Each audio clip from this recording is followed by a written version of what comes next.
How to hide your Instagram likes counts. So there are two types for hiding the likes in your account and other account.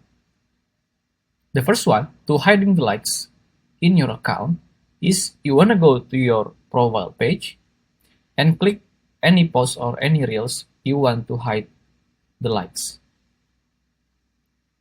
As example, I have these 3 likes here, and you want to click on your top right these 3 dots and choose hide likes. And there you go. Now the count is gone. And for the second one, to hide the like in other people's account, what you want to do is go to your profile page.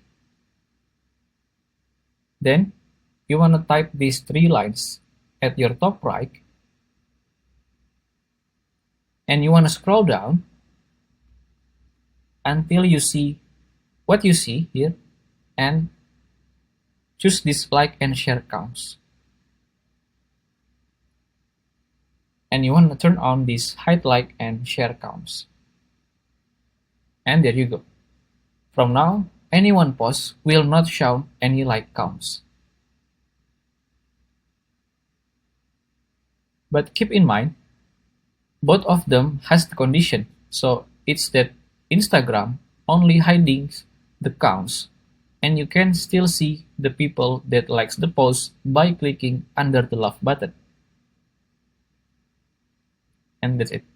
If you find this video useful, please consider like and subscribe.